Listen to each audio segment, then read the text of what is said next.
In the intricate dance of American politics, few figures moved with the grace, wisdom, and quiet strength of David Gergen.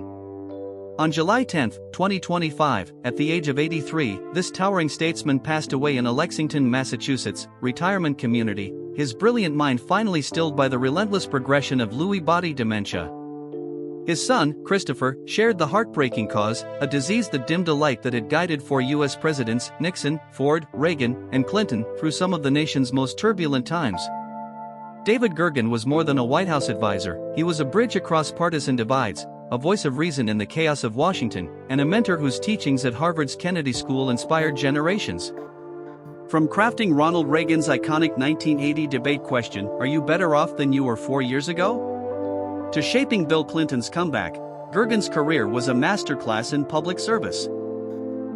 Born in Durham, North Carolina, he rose from modest roots to become a confidant to presidents, a CNN commentator, and an author whose words urged America to rediscover its moral compass. Today, we honor David Gergen's extraordinary life, a journey of intellect, integrity, and an unshakable belief in the power of leadership to heal a nation. Join us as we celebrate a man whose legacy will echo through the halls of power and the hearts of those he touched. David Richmond Gergen came into the world on May 9, 1942, in Durham, North Carolina, a town steeped in the South's complex history. The youngest of 4 children, he was born to John J. Gergen, a mathematics professor who chaired Duke University's department, and Albine Munger, a writer and advocate for social justice. Their home was a crucible of ideas, where dinner table debates sparked David's lifelong curiosity. His brother Kenneth became a pioneering psychologist, while another brother, Stephen, passed away young, a loss that quietly shaped David's empathy. At Durham High School, he found his voice as editor of the High Rocket, the school newspaper, channeling his knack for storytelling into sharp editorials. Yale University beckoned, and by 1963, he graduated with a degree in American Studies, having served as managing editor of the Yale Daily News alongside future Senator Joe Lieberman. His time at Yale was electric, a place where he forged friendships with classmates like John Negroponte and Strobe Talbot, who'd later join him in shaping national policy. At Harvard Law School, he earned his JD in 1967, but a summer internship with North Carolina Governor Terry Sanford in 1963 lit a fire for public service. Working on civil rights initiatives, Gergen saw firsthand the power of leadership to mend a divided society. "It changed my life," he wrote in Eyewitness to Power, his 2001 memoir. A 3.5-year stint in the U.S. Navy, serving on a repair ship in Japan, taught him resilience and adaptability skills he'd later called damage control for navigating Washington's storms. Gergen's entry into politics was almost serendipitous. In 1971, a Yale connection led him to the Nixon White House, where he joined as a speechwriting assistant under Ray Price. Though he'd voted for Hubert Humphrey in 1968, Gergen's pragmatic idealism made him a fit for Nixon's team, working alongside Pat Buchanan and Ben Stein. By 1973, at just 31, he was director of speechwriting, crafting messages as Watergate's shadow loomed. "It was a masterclass in crisis," he told PBS years later, recalling the tension of those days. When Nixon resigned, Gergen stayed on, becoming Gerald Ford's director of communications in 1975. Tasked with restoring trust after Watergate, he penned speeches like Ford's call for brotherly love to heal a wounded nation.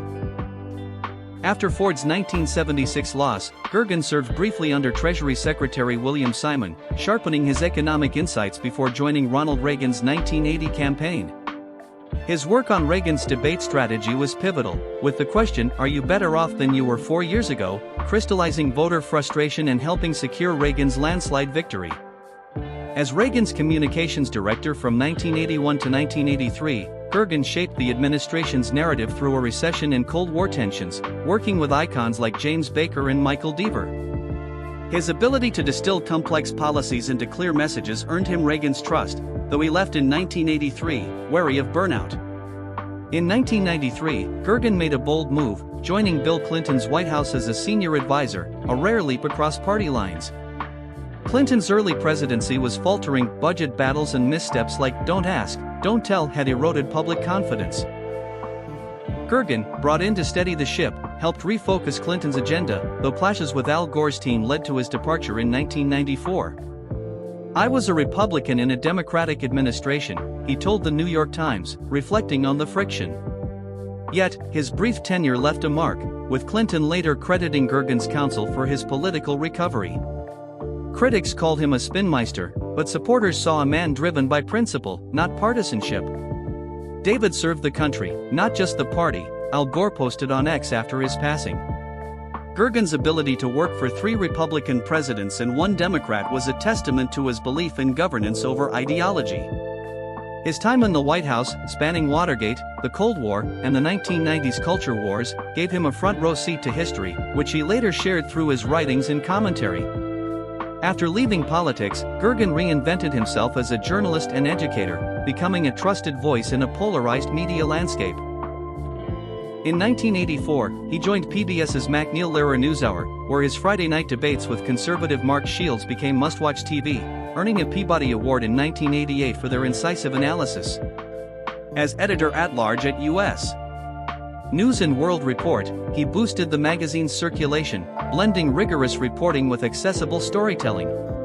By 1999, he was a senior political analyst at CNN, appearing on Anderson Cooper 360 and Aaron Burnett Out Front, where his soft-spoken North Carolina drawl cut through the noise of cable news. He had a way of making sense of chaos, Anderson Cooper said in a tribute. At Harvard's Kennedy School, Gergen found his true calling, founding the Center for Public Leadership in 2000.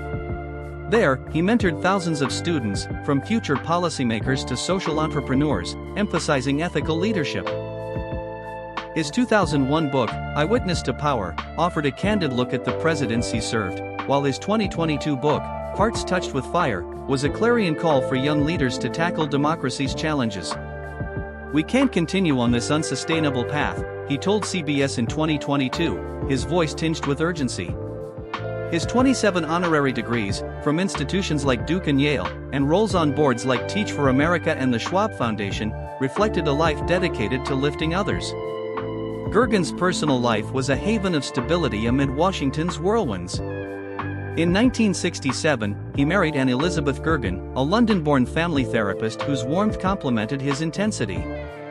Their 58-year marriage produced 2 children, Christopher, a social entrepreneur and Duke faculty member, and Catherine, a family doctor at Boston Medical Center, serving underserved communities. With 5 grandchildren, the Gergens cherished family retreats to their Cambridge home, later moving to Lexington for quieter days. David's net worth, estimated at $5 to $10 million, came from book royalties, speaking engagements, and his Harvard professorship, but he lived modestly, investing in education and philanthropy. He never chased wealth, a Mabum profile noted, only impact. At 6'5", his lanky frame and gentle demeanor made him a beloved figure at gatherings like Renaissance Weekend, where he met Bill Clinton in 1984. He lamented the breakdown of civility in politics, telling the Washington Post in 1994 that trust was eroding. Yet, his optimism endured, even as he critiqued figures like Donald Trump, warning in a 2024 CNN appearance of a dark period but urging resilience. His faith in America's potential, rooted in his civil rights work with Sanford, never wavered. The onset of Lewy body dementia, revealed by Catherine in a December 2024 Boston Globe column, cast a shadow over Gergen's final years. The disease, second only to Alzheimer's in prevalence, brought cognitive decline, tremors, and haunting hallucinations, spiders crawling in his dreams, a metaphor for a mind wrestling with loss. Swimming with Catherine in 2024, he spoke of politics as a pendulum, urging hope despite division. "Hold on to the moments that inspire," he told her, his voice weak but resolute. By early 2025, he was largely confined to the retirement community, his once vibrant mind fading. His death on July 10, 2025, sparked tributes from across the political spectrum. CNN called him a moral compass, while Harvard's Lawrence Summers wrote on X, "David's integrity lit the way for us all." Jake Tapper, Al Gore, and Bill Clinton shared personal stories of his kindness, with Clinton noting, "He helped me find my voice." A private burial at Mount Auburn Cemetery was planned, with a public memorial at Harvard to follow.